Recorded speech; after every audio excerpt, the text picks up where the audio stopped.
കന്നയ്യകുമാറിനെതിരെ ആക്രമണം. വടക്കുകിഴക്കൻ ജില്ലയിൽ പ്രചാരണത്തിനിടെയാണ് സംഭവം. മാലയിടാൻ എന്ന പേരിലെത്തിയ രണ്ടുപേർ കന്നയ്യയുടെ മുഖത്തടിക്കുകയും ദേഹത്ത് മഷി ഒഴിക്കുകയും ചെയ്തു.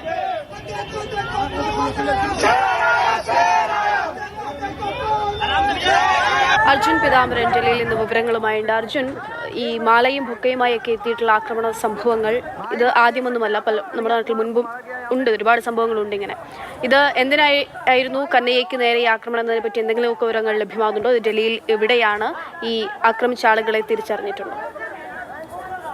അക്ഷയ, നിലവിൽ വടക്കു കിഴക്കൻ ഡൽഹിയിലെ ഉസ്മാൻപൂർ എന്ന് പറയുന്ന സ്ഥലത്ത് ലോക്സഭാ തിരഞ്ഞെടുപ്പുമായി ബന്ധപ്പെട്ട പ്രചാരണം നടത്തുന്നതിനിടയിലാണ് കനയ്യകുമാറിനെതിരെ ഇത്തരത്തിൽ ആക്രമണം ഉണ്ടായത്.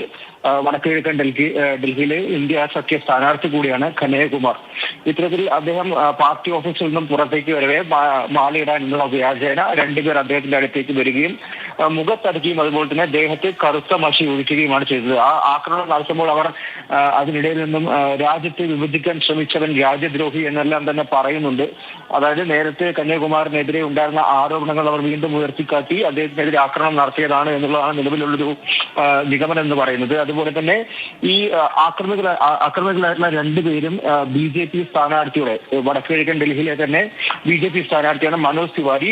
അദ്ദേഹവുമായി അടുത്ത ബന്ധമുള്ള ആളുകളാണ് എന്നുള്ള റിപ്പോർട്ടുകളാണ് നിലവിൽ ലഭിക്കുന്നത്. അത് സാധൂകരിക്കുന്ന ചില കാര്യങ്ങളും ഇതിനോടകം തന്നെ പുറത്തു വരുന്നുണ്ട്. പ്രത്യേകിച്ചും ഈ രണ്ടുപേർക്കും മുൻപ് ചില കേസുകളുമായി ബന്ധപ്പെട്ട് അവർ പ്രതിയാണ് എന്നുള്ള കാര്യങ്ങളടക്കം ഇപ്പോൾ പുറത്തു വന്നുകൊണ്ടിരിക്കുന്നുണ്ട്. എന്തായാലും പ്രകോപനമില്ലാതെ ഈ കനയ്യകുമാർ പ്രചാരണം നടത്തുന്നതിടെ അദ്ദേഹത്തിന്റെ മുഖത്തടിക്കുകയായിരുന്നു.